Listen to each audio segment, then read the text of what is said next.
എടായി പ്രാതയായി എന്തൊരു മാമ ചുമ്മാ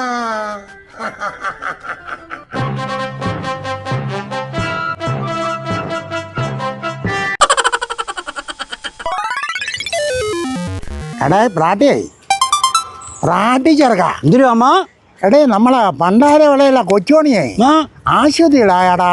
പാവം മാമ ആശുപത്രിയിലായി മാമ. ഓ നീയാണ് ബൈസ്റ്റാൻഡർ ആയിട്ട് പെയ്യറല്ലേ? എന്റെ മാമ എന്നെ അങ്ങനെയൊന്നും പറയല്ല, ഞാൻ അത്തരക്കാരനൊന്നും അല്ല കേട്ടാ.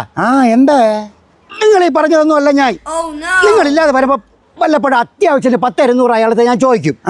അയാൾ എനിക്ക് സന്തോഷമായിട്ട് തരുകയും ചെയ്യും. അതിന് നിങ്ങളെ പോലെ അല്ല അയാള്. പിന്നെ അയാൾ ഈ പൈസ തിരിച്ചു വയ്ക്കില്ല, പക്ഷെ നിങ്ങൾ തിരിച്ചു വയ്ക്കും. അത് ശരി. അങ്ങനെയുള്ള ഒരാളുടെ എതിരെ ഞാൻ ബൈസ്റ്റാൻഡറായിട്ട് നിൽക്കുമോ അമ്മ? എടാ പൊട്ടാ ഇതിരമ്മ, എടാ ഈ ബൈസ്റ്റാൻഡർ എന്ന് പറഞ്ഞാൽ എന്തെന്നറിയാം? എനിക്കെങ്ങനെ അറിയാം? എടാ രോഗിക്ക് കൂട്ടിരിക്കാൻ വേണ്ടി ഒരാളിനെ കൊണ്ടുപോകുന്നതാണ് ബൈസ്റ്റാൻഡർ. അത് നിങ്ങൾ തെളിച്ച് പറയണ്ടേ എൻ്റെ അടുത്ത്? ഇനി എന്തായാലും തെളിച്ച് പറയാൻ? ഞാൻ കൂട്ടിരിപ്പാരൻ തന്നെ അയാളെ കൂടെ. വെറുതെ കൂട്ടിയിരുന്ന് സിനിമാ കഥ പറഞ്ഞാൽ പോരാ. പിന്നെ ഈ ബൈസ്റ്റാൻഡറുടെ ജോലി എന്തെന്നറിയാം? എന്തിനാണ്? അത്യാവശ്യം അങ്ങനെ പിടിച്ച് കക്കൂസി കൊണ്ടുപോവുക, ഇത് പരം ചൂട് വെള്ളം വേണമെന്ന് പറഞ്ഞാൽ ചായ വാങ്ങിച്ചു കൊടുക്കുക, ആഹാരം വാങ്ങിച്ചു കൊടുക്കുക. നീ അതിനൊന്നും അല്ലല്ലേ നിന്നത്? ഞാൻ അതിലൊക്കെ തന്നെ നിന്നത്, എല്ലാം വാങ്ങിച്ചാൽ കൊടുക്കും തന്നെ. ഓ, ഞാൻ ഒരു കാര്യം ചോദിക്കട്ടാടാ, എന്തിനാ? ഈ കൊച്ചുവണേനെ ഭാര്യയും മക്കളൊന്നും ഇല്ലടാ? മാമ ഭാര്യ 2 ആമക്കളും ഉണ്ട് മാമ, വലിയ പൊണ്ണന്മാര്.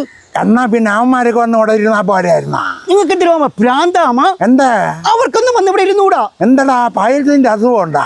എന്റെ മാമ ഇപ്പോഴത്തെ ട്രെൻഡ് എന്തിനാണ്? എന്താ എനിക്കറിഞ്ഞൂടാ. വെളിയിൽ ഒരാളിനെ കൂട്ടിരിക്കാൻ കൊണ്ടുവരണം.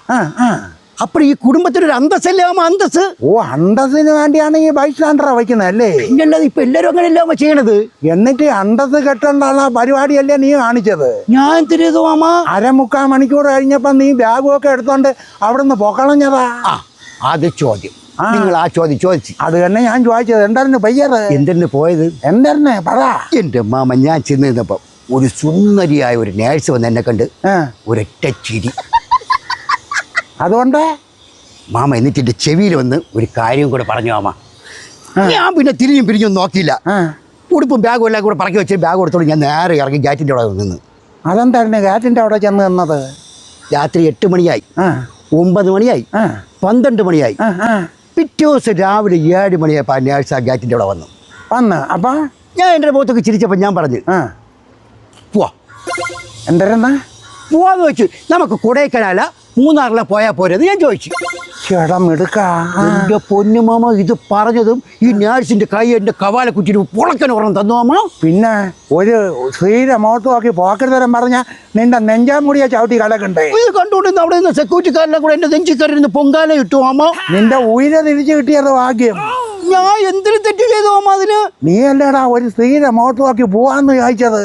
എന്റെ പൊന്നു മാമ, ഈ തലേ ദിവസം ഈ നേഴ്സിന്റെ ചെവി പറഞ്ഞ എന്തിനെന്നറിയാമോ? അത് നിനക്കല്ലേ അറിയാവൂ.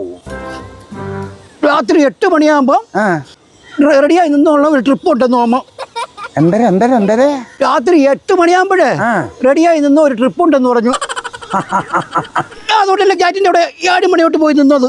എടാ പോട്ടാ, ഇത് കേട്ടോണ്ടാണ് നീ ബാഗും കൊണ്ട് ഗാറ്റിന്റെ അവിടെ നിന്നത്?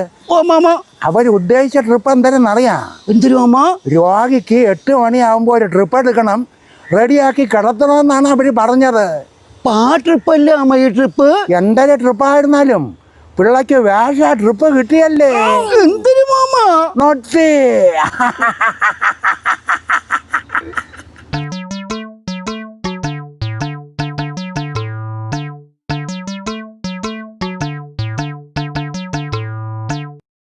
എൻ്റെ ഈ ചാനൽ നിങ്ങൾ സബ്സ്ക്രൈബ് ചെയ്യുക, ഷെയർ ചെയ്യുക, ലൈക്ക് ചെയ്യുക. സൈഡിലുള്ള bell button Ding Ding Ding Ding അമർത്തുക.